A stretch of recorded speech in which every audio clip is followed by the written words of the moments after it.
Okay.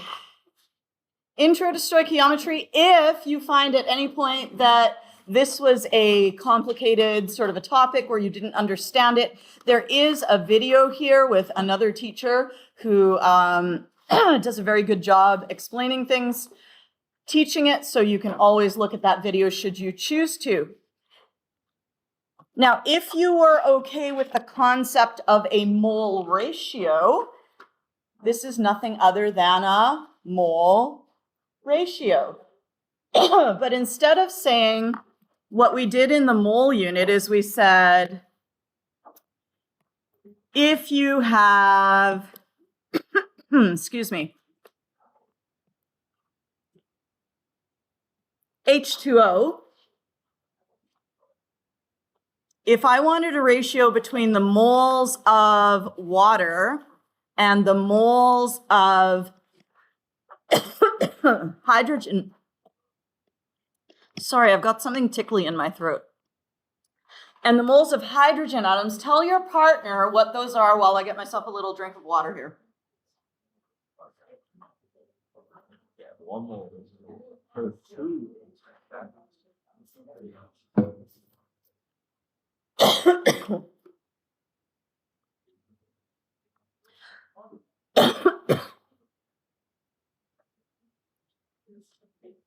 So what is the ratio there between moles of water and moles of hydrogen atoms? In 1 mole of water, how many moles of hydrogen atoms? 2. It is the same as the particle ratio, right? So we would have 1 H2O molecule for every 2 hydrogen atoms. And honestly, stoichiometry is just like that, but the only difference is instead of looking at an individual formula, we look at the coefficients in the reactants, on the reactions.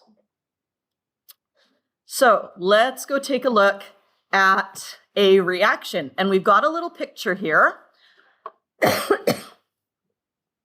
If we have CH4, which is methane, and we add to it 2 oxygens,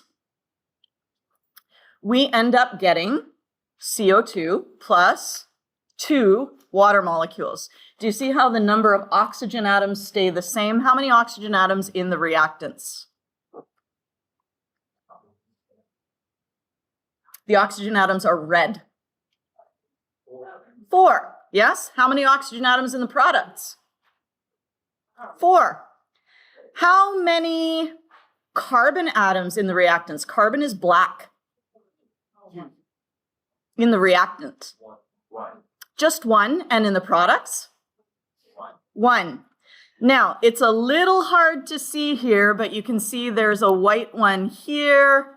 That one might be the hard one to see. How many hydrogens are white, are there in the reactants, and how many in the products?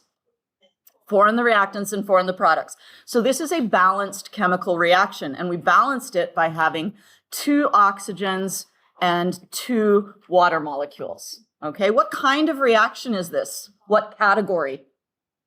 Combustion. Combustion, okay? Products of combustion are always what? CO2 and H2O, okay. Now, just here is we can write a molecule ratio. We can say that I have 1 CH4 molecule.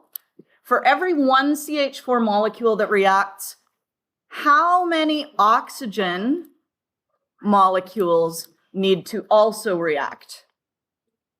For every 1 CH4 molecule that reacts, how many oxygen molecules need to react? 4. Molecules. 2. 2.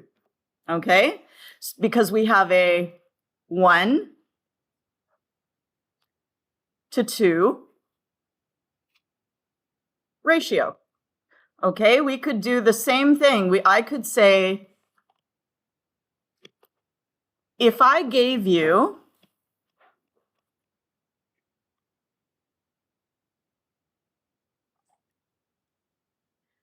two O2 molecules, how many water molecules would you get?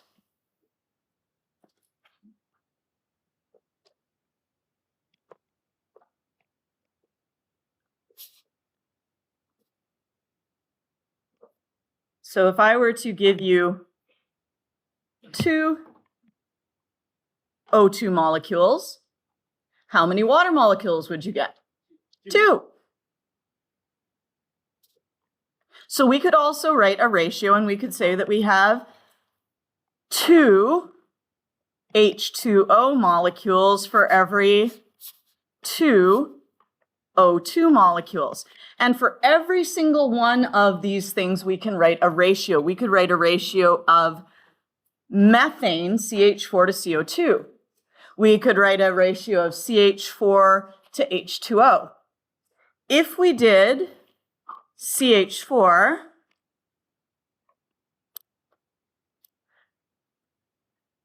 to H2O, what would the ratio be? CH4 to H2O. What's the ratio? 1 to 2. Okay, so the coefficients, right? 1 to 2. The coefficients in the balanced reaction will give you the mole, it will give you the particle ratio, which was the same as the mole ratio. And I know we did this for the mole ratio in the mole unit, but we're going to do it again. We can take our reaction, and instead of just having one methane, I can scale that up to two methanes. See how we now have two CH4, which is one pair of CH4 molecules. If I have one pair of CH4 molecules, how many pairs of O2 do I need to react with them? One pair reacts with two pairs. Yes? And that gives us how many pairs of CO2? One pair. And how many pairs of H2O? Two pairs. Is that ratio any different than our single molecule ratio? No, it's exactly the same. It's a 1 to 2 to 1 to 2 ratio. All right, let's try dozens. If I give you 1 dozen CH4s, how many dozen oxygen does it take to react with them? 2 dozen. I got 1 dozen. There's 12. And 2 dozen, I have 12. And I have a second 12, which gives me 2 dozen. Yes? And if I have 1 dozen CH4s, how many CO2s do I get?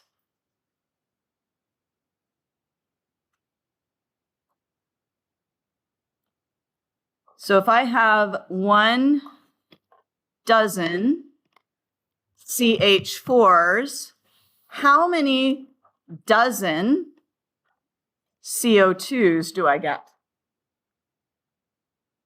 1. 1. And if I wanted to write a ratio between dozens of CH4 and dozens of H2O, what would the ratio be?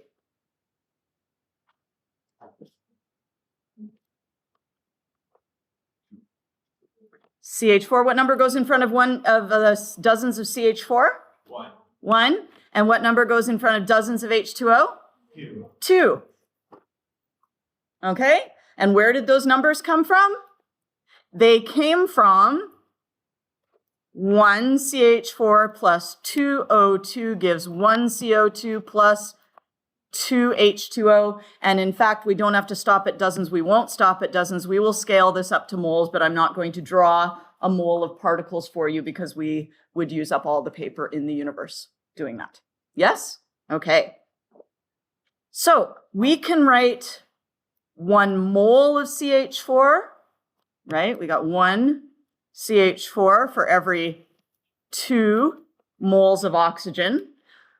We have 2 moles of oxygen for every 1 mole of CO2. We have 1 mole of CO2 for every 1 mole of CH4, and you can write anything else in there just using those 1s and those 2s from the coefficients of the balanced reaction. And we also call these mole ratios.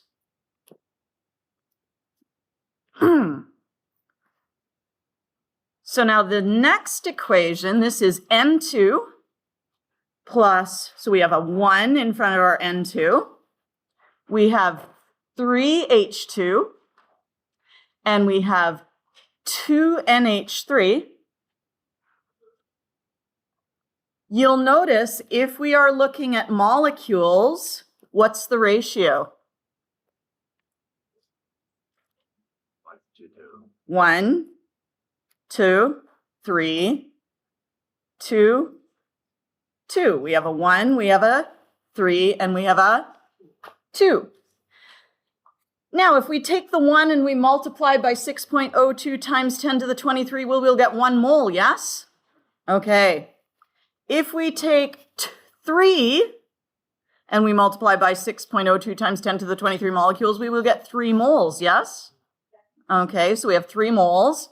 And if we take 2 molecules and we multiply that by 6.02 times 10 to the 23, we get 2 moles. So you'll notice that the molecular ratio and the mole ratio are the same. Okay, so these are molecules, these are moles, and the ratio is all 1 to 3 to 2. Let's take a look at grams. Okay, 1 mole of N2 has a mass of 28 grams. 28 grams.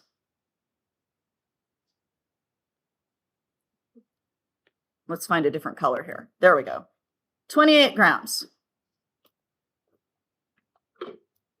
3 moles of H2, the molar mass of hydrogen H2 is 2 grams per mole.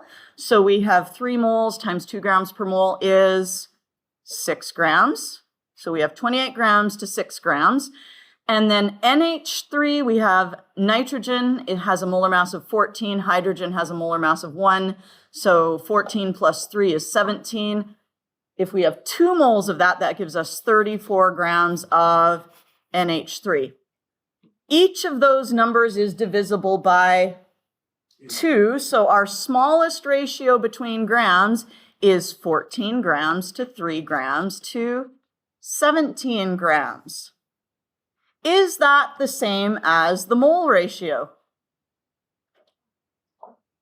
Is 14 the same as 1? Okay, this is not a trick question. Is 14 the same as 1? No. Okay, we have a 3 here. That's nice, but it's not a 1 to 3 ratio. It's a 14 to 3 ratio. Yeah? The point here is that the coefficients of the reaction will tell you how many molecules react with each other. It will tell you how many moles of molecules react with each other, but it will not tell you the ratio of grams that react with grams because everything has different molar masses. Okay, so for molecules, the coefficients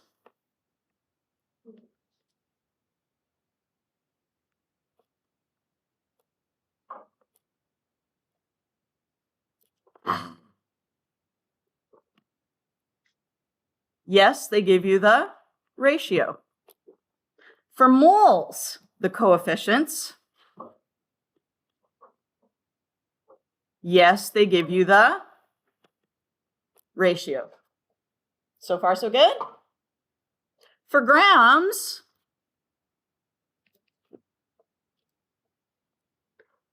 do the coefficients give you the ratio? No. The coefficients are 1, 3, 2, and the grams are 14, 3, 17. Nothing resembling the same. So the coefficients do not give you the ratio. The moral of this story is that if you want to change from grams of one substance into grams of another substance, you have to convert to moles first, okay? You cannot just say, oh, my coefficients will tell me which ones I have. No, it doesn't work that way. Now, what do you know about moles of a gas at STP? 1 mole of a gas, 22.4 liters. So if I have 1 mole of NO2, how many liters of N2 do I have? I have 22.4. If I have 3 moles of H2, that's 3 22.4s, yes, which gives us 67.2. And if I have 2 moles of NH3, that's 2 times 22.4 is 44.8. And that ratio is 1 to 3 to 2. So for liters, do the coefficients give you the ratio? Yes. Yes.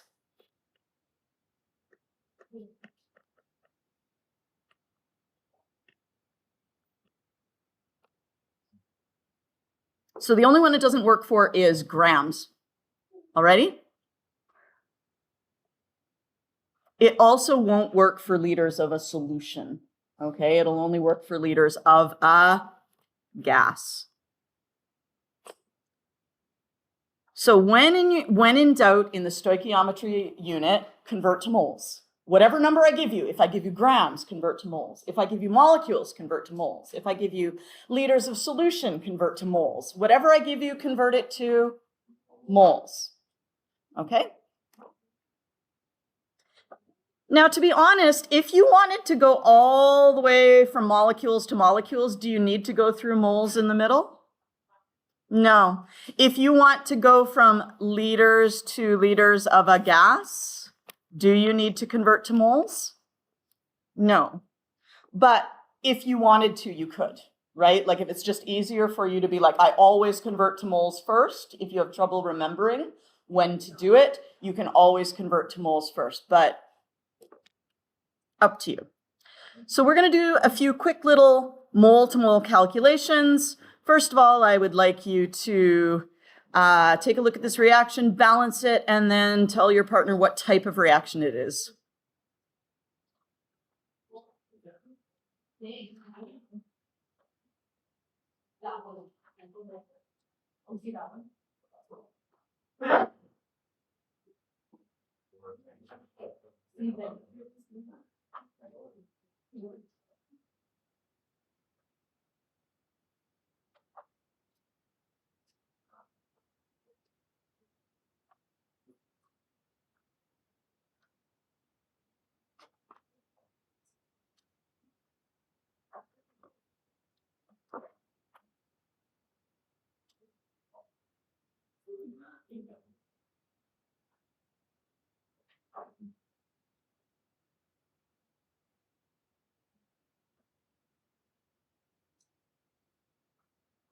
Yeah.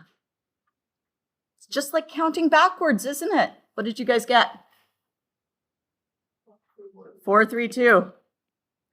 Okay. And then we can have a question. So how many, you cannot do this without a balanced equation. Okay, so that's why we spent all that time doing all the balancing, is that if you cannot balance an equation, you cannot do, and I think I forgot to get excited about how we pronounce this. This whole mole ratio business, sorry, I should just go back to the beginning, is called, the topic is called stoichiometry. Stoichiometry. Often we just refer to it as stoic, okay, because it's just a little easier, but stoichiometry, accent on the ometry. And all stoichiometry is using the mole ratio in a chemical reaction, okay? So it's really nothing, it's hardly new at all. It's just what we did in the previous unit. And if you didn't understand it in the previous unit, That's okay. You're going to get a chance to review it as we go through. So let us do this question.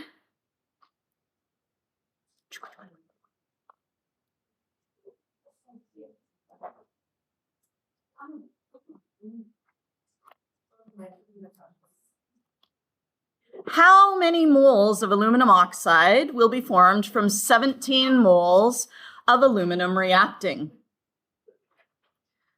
So what I want to do is I want to identify my unknown.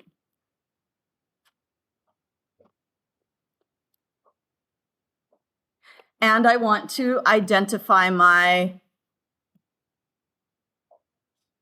initial quantity.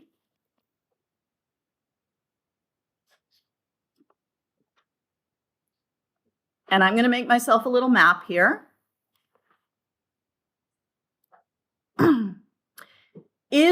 Are moles one of the things I can use the coefficients to convert between?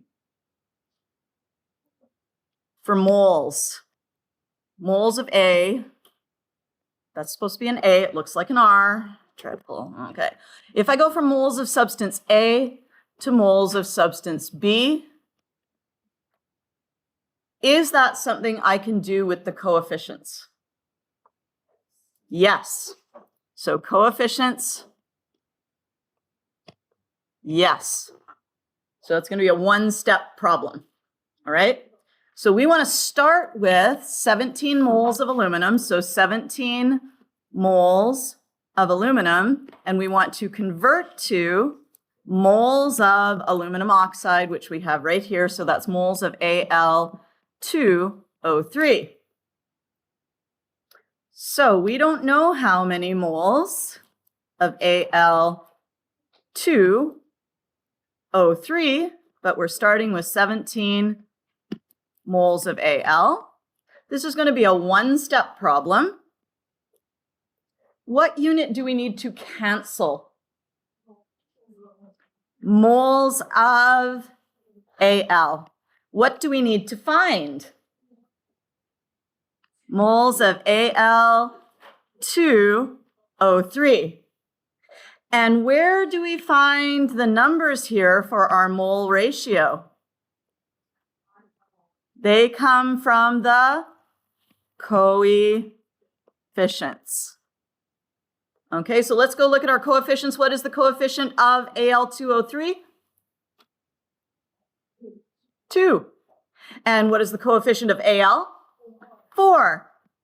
And we do our math there, and we have 17. Oh, I should be able to do that in my head. 8.5, is that right? Yeah.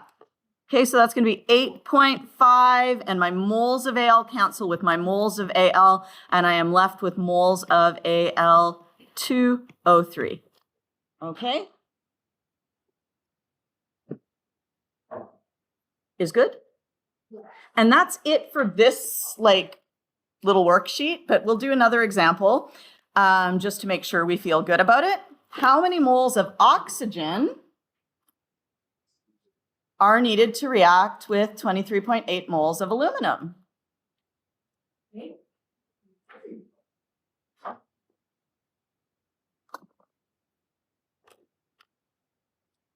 So how many moles of oxygen? The only thing that might mess people up here, if I say oxygen, do I mean O or do I mean O2? O2, because that's the species that's in the reaction, okay? O2, so we want to convert moles of O2 into moles of, or no, wrong way around, sorry. We're going to start with moles of aluminum. That is our initial. And we want to finish with moles of O2. So how many moles of O2? And we're starting with 23.8 moles of aluminum. What do we want to cancel? Moles of Al. And we want to find moles of O2. And what number goes in front of moles of O2? A 3, because we go to our coefficients.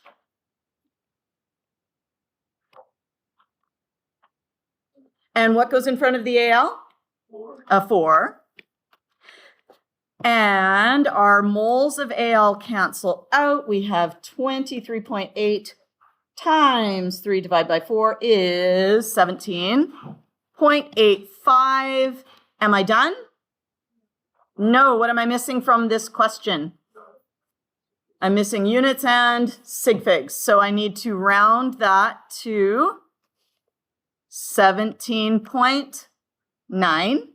And my unit is moles of O2. Is good. And that's all stoichiometry is. And maybe if you have grams, you need to convert grams to moles first, and then you go from moles of A to moles of B using the coefficients. And then maybe you have to go to grams of B, but that's it. Yeah, absolutely. Okay, so take a few minutes and do the exercises on page 8.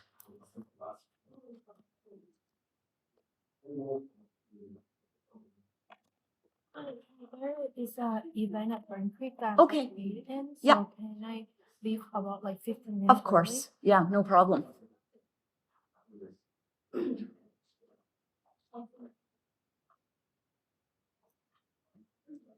And also on Monday as well. Okay. Yeah. Yes.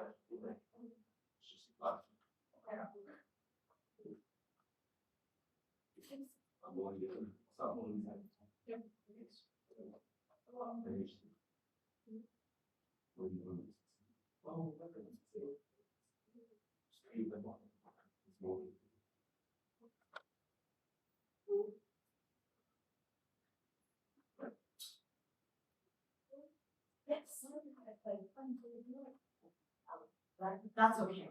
Yeah, that's fine. I like to pass it out because then I can see what you was left over. But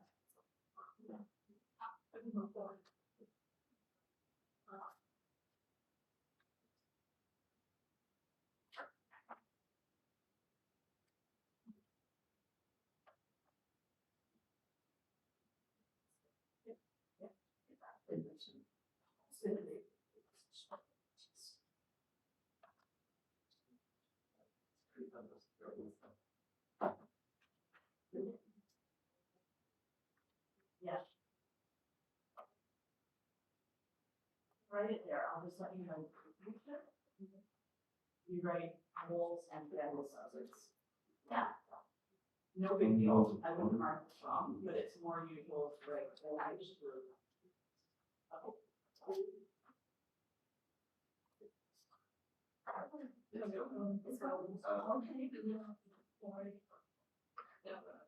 Sure.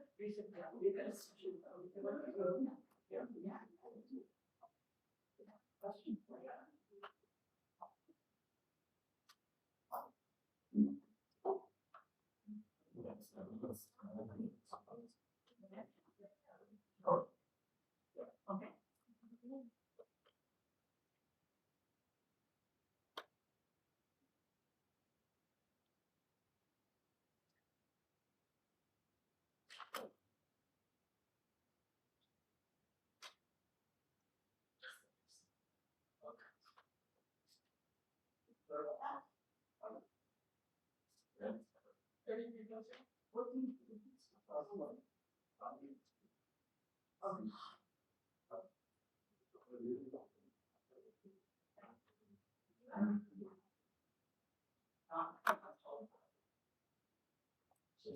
Good information.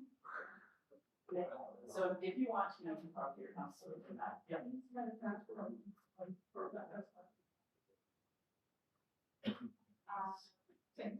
You can choose the grade type from any of them, depending on what is given by question, right? So for this one, we don't want to be able to put in the box again, so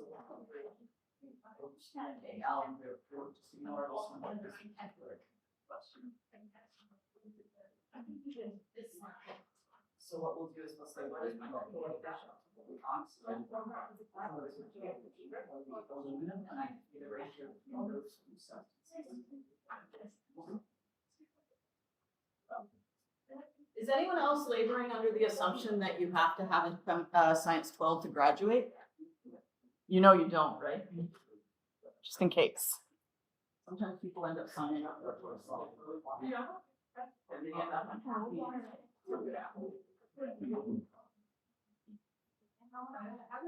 May I? Yes, of course.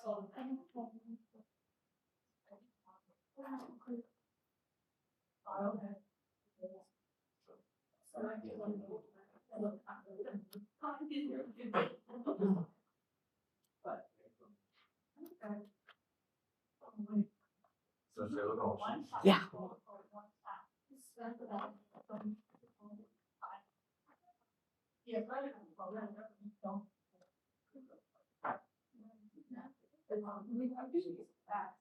Yeah. Okay.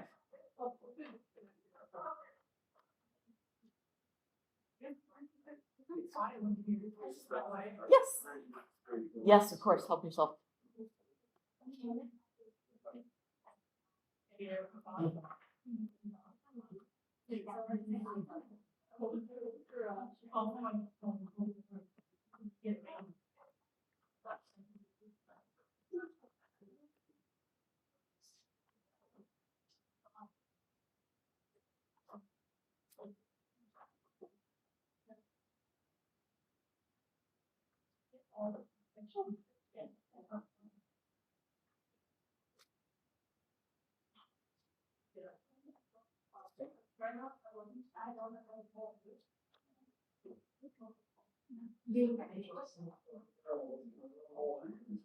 Other than that, you're good.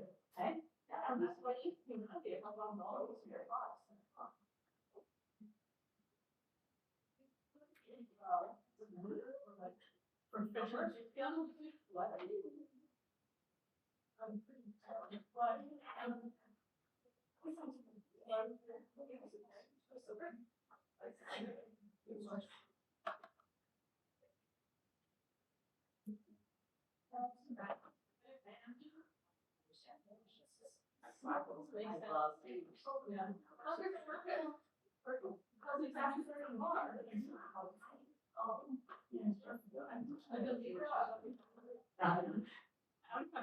You were gesturing. Gotcha.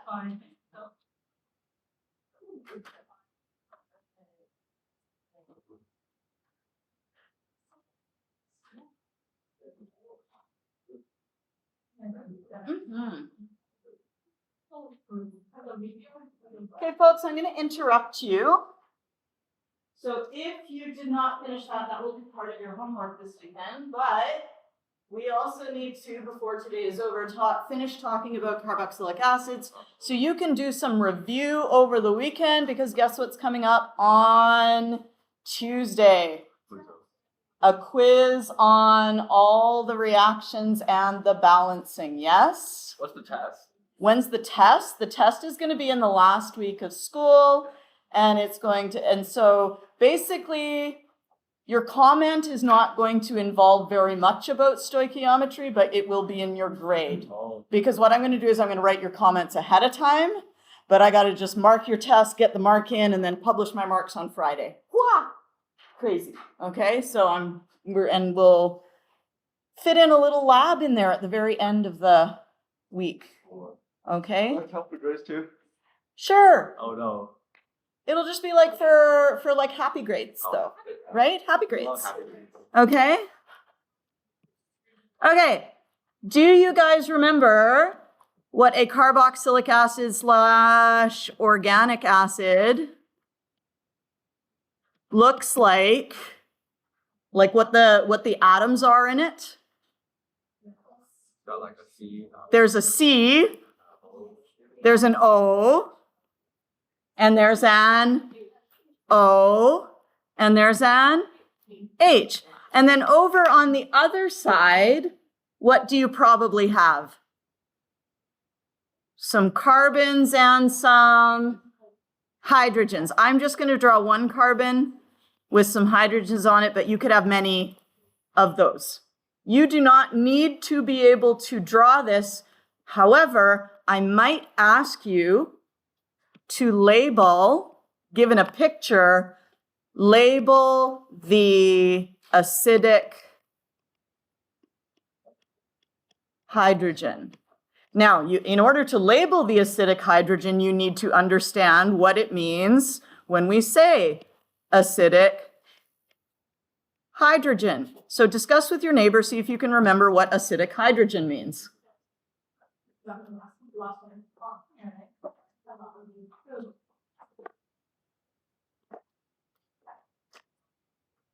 The acidic hydrogen is the hydrogen that does what? It dissociates, it comes off, okay? It's the hydrogen that comes off, dissociates in solution. So what I would like you guys to do is I would like you to circle the acidic hydrogen. Make a little drawing of this for yourself and circle the acidic hydrogen.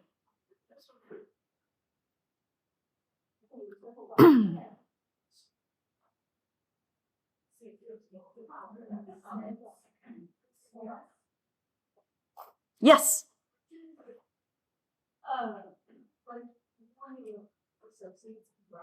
Yeah.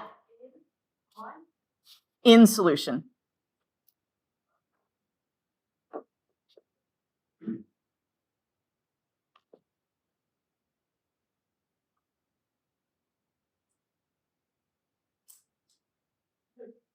So there are 4 hydrogens in that molecule, but there's only one that comes off. Which one is it? It's the one on the H, or sorry, on the O, the one attached to the O. So that is our acidic hydrogen, and it is attached to the O. And we don't have time to go into an explanation as to why that is.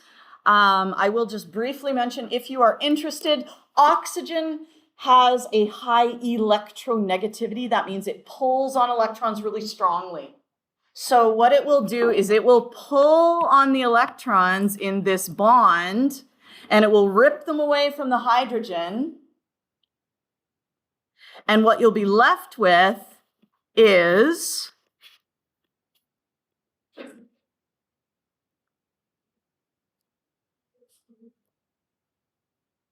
you will have this pair of electrons that was a bonding pair. And why don't I make those ones highlighted in yellow? That bonding pair becomes a lone pair. Yes?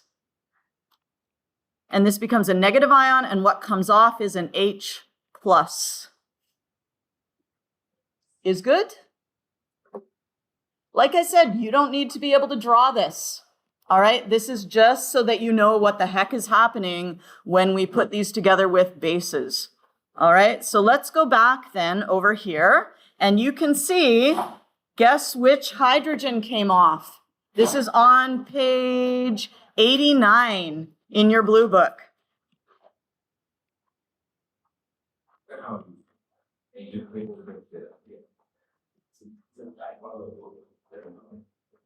Yeah.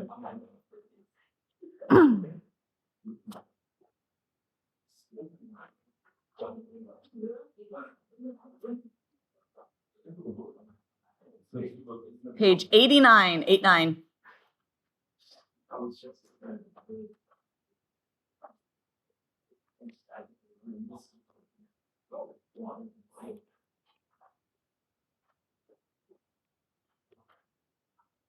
So there is our acidic hydrogen, and you can see that we had a bonding pair of electrons.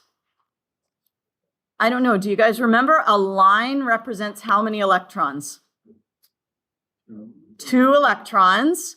And oxygen keeps both of those 2 electrons, leaving hydrogen with no electrons, which gives the hydrogen a positive charge.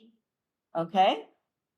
And because oxygen kept both of them, that gives the oxygen a negative charge. Okay, because it's got this extra electron here that it kept from the hydrogen. Okay? And I forgot to put that negative sign on there, so I need to fix that. Fix. Okay, propanoic acid works exactly the same way. This is ethanoic acid. If you did the organic chemistry, the prefix F means 2, which means it has 2 carbons. If we have propanoic acid, prop means 3, so how many carbons would it have? 1, 2, 3. And so we have CH2, CH3, and then we have that COOH. And that H attached to the O is the acidic hydrogen. Ay, ay, ay.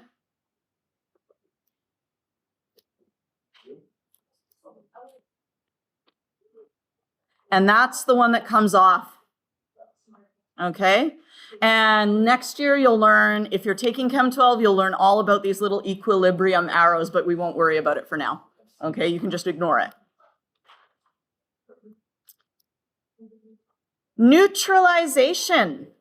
So here's what happens when we have neutralization between a carboxylic acid and the NaOH. You know how normally we combine inside ions and outside ions?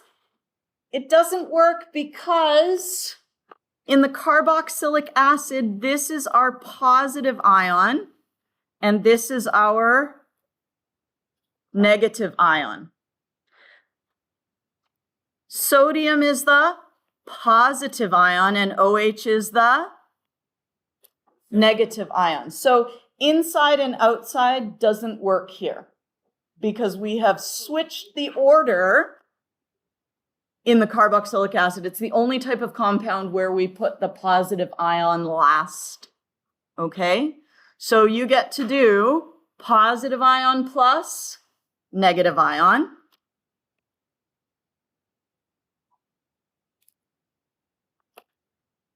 Okay, so we have positive plus negative. And then we have our other positive plus negative. Okay, so there's our positive and our negative, our positive and our negative. So you have to think about it a little bit more. It means you need to have a better understanding of what's happening rather than just memorizing, put together the outside ions and the inside ions. Really, when we do the outside ions, we're putting positive with negative. When we do our inside ions, we're putting the positive with the negative. And it helps you to do that even if you don't understand it so well, but hopefully you're starting to get the idea of it. So here we have hexanoic acid. Can you guess how many carbons are in hexanoic acid? Hex. 6. So look, we have 1, 2, 3, 4, 5, 6 carbons. We have the COOH, and we can write it C5H11COOH. We don't need to worry about these molecular formulas. We're going to skip over this. If you are interested in it, this whole thing is enriched, this whole page, okay? The next page, number 4, is enriched. And number 5, if you want to do the enriched part, you just don't use the little cheat sheet, okay? But let's try a couple of these together, all right? So let's take a look at this one here. We have our cation and our anion, cation, anion.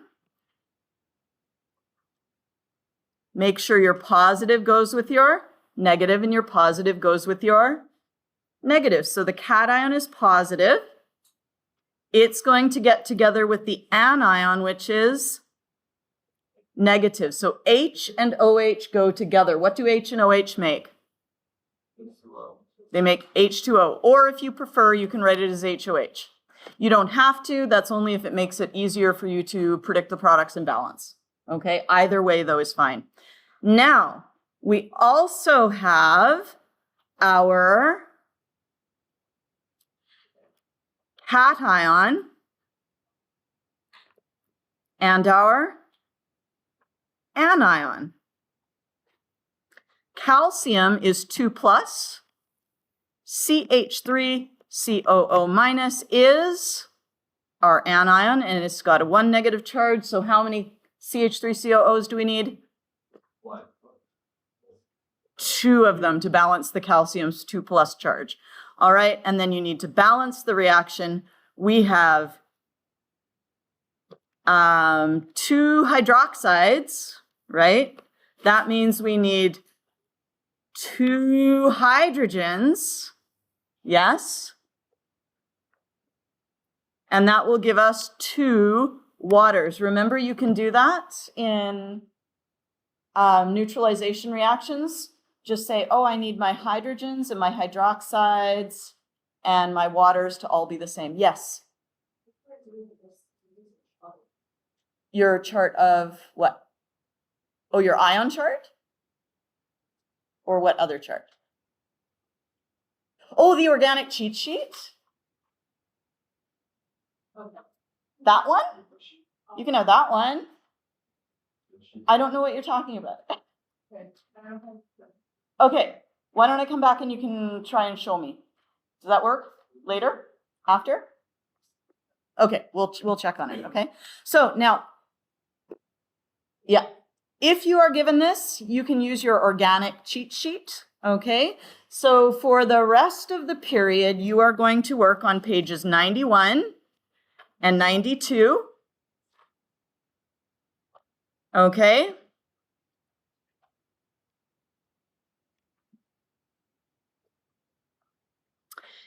And in order to get you ready for your quiz on Tuesday, you're going to also do pages 93 and 94 and 95 and 96. If you cannot do that over an entire weekend, then you don't know what you're doing yet. And you need to come in on Monday morning and see me for flex time. If this takes you a huge long time, you don't yet know what you're doing, you need to come in and see me, okay? Monday morning. So, this 93 and onward, it's basically all of the different reaction types, okay? And you're expected to write the reaction and give the type and then balance it. Okay, so you write the reaction, you balance it, and you give the type. Is good? Okay, I'm going to write all that up on the board for you so you know what you're doing. You can probably finish a lot of the organic acid stuff like right now.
So the quiz Monday will be similar to pages 93 to 96. Okay, so it's like all of them jumbled together and you have to write them and predict the products and write the type. Okay, so 91 and 96 in the blue book and page 8 plus 8. And the other one? Page 8.